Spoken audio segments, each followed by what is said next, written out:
আসসালামু আলাইকুম প্রিয় ভিউয়ার্স, আজকে আমরা সরল সুদের হার নির্ণয় করব। জাস্ট একটা ছোট্ট সূত্রের মাধ্যমে বেসিক বুঝে সমাধান করব।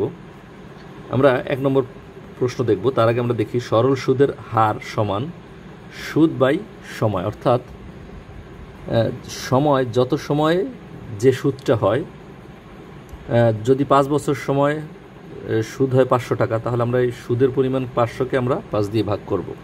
অর্থাৎ যত টাকা সুদ হয় সেই টাকাকে আমরা ভাগ করব সময় দ্বারা। সমাধান করব প্রশ্ন 1।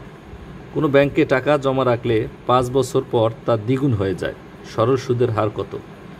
এখানে আমাদের 5 বছর পর দ্বিগুণ হয়, অর্থাৎ আসল যদি আমরা ধরে নিলাম আসল 100 টাকা, 5 বছর পর সেটা দ্বিগুণ হবে, অর্থাৎ সুদ প্লাস আসল, সুদ আসল যেটা সুদ আসল মিলে হবে দ্বিগুণ হবে, মানে 200 টাকা হবে।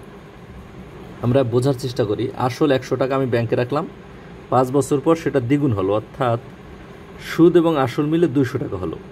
এই 200 টাকার মধ্যে আমার আসল টাকাও আছে, সুদও আছে। তাহলে এই সুদ আসল 200 টাকা থেকে যদি আমি আসল বাদ দিই, তাহলে আমার সুদ থাকবে 100 টাকা, অর্থাৎ 200 বিয়োগ 100 সমান 100।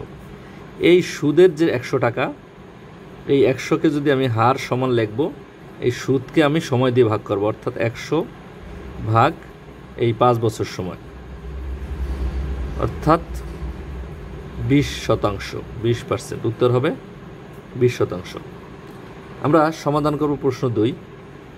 শতকরা বার্ষিক কত হার সুদে যে কোনো মূলধন 10 বছরের সুদে আসলে দ্বিগুণ হয়? একই রকম অঙ্ক। এটা জাতীয় রাজস্ব বোর্ডের গোয়েন্দা কর্মকর্তা 2010 সালের একটি পরীক্ষা এসেছে, পরিকল্পনা মন্ত্রণালয়ে আরেকটি পরীক্ষা এসেছে 2002 সালে। এখানেও আমরা আসল 100 টাকা ধরি এবং 10 বছর পর সুদে আসলে দ্বিগুণ হয়, অর্থাৎ সুদ এবং আসল দুটো মিলাইয়া হচ্ছে 200 টাকা। তাহলে সুদ হবে কত?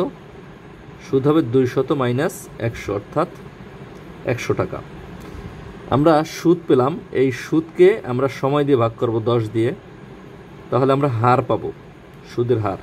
তো সুদের হার হচ্ছে সুদকে আমরা সময় দিয়ে ভাগ করব, অর্থাৎ 100কে 10 দিয়ে কাটলে 10%, অর্থাৎ উত্তর হবে ক। আমরা 3 নম্বর প্রশ্ন উত্তর কী হবে কমেন্টে জানাবো। তার আগে আমরা প্রশ্নটা একটু দেখে নিই। সুদের হার কত হলে 100 টাকা সরল সুদে 8 বছরের দ্বিগুণ হবে? সুদের হার চাইছে এখানে, আর 100 টাকা আসল, এবং এটা 1 বছর পরে 8 বছর পরে সুদে আসলে দ্বিগুণ হবে। ওই একই রকম 1 এবং 2 এর মতোই। এটা গবেষণা সহকারী সংস্কৃতি বিষয়ক মন্ত্রণালয় 2023 সালে একটি চাকরি পরীক্ষা এসেছে। এই প্রশ্নের উত্তর কমেন্টে জানাবো। আমরা এখন 4 নম্বর প্রশ্নের উত্তর দেখব। এটা 10ম BCS-এ এসেছে। এছাড়া পল্লী উন্নয়ন সমবায়ের মাঠ সংগঠক পদে এসেছে 2014 সালে। এছাড়া আরও একটি পরীক্ষা আছে স্বরাষ্ট্র মন্ত্রণালয়ের অধীন পুলিশ সহকারী রাসায়নিক পরীক্ষা 2002। প্রশ্নটা হলো, সরল সুদের হার শতকরা কত হলে, অর্থাৎ এখানেও হার চেয়েছে, যে কোনো মূলধন, আমরা মূলধন জানি না, আমরা ধরে নিলাম মূলধন 100 টাকা, আসল 100 টাকা, যে কোনো মূলধন 8 বছরের, এখানে যে কোনো মূলধন কথাটা রিপিট হয়েছে, অর্থাৎ প্রশ্ন হবে সরল সুদের হার শতকরা কত টাকা হলে যে কোনো মূলধন 8 বছরের সুদে আসলে 3 গুণ হবে। আমরা এখানে আসল ধরবো 100 টাকা, সুদে আসলে 3 গুণ হবে, অর্থাৎ 8 বছর পর সুদ এবং আসল মোট 300 টাকা হবে। এখন এখানে সুদ কত হবে? সুদ হবে সুদ আসল 300 বিয়োগ 100, 300 বিয়োগ 100 করলে 200 টাকা সুদ।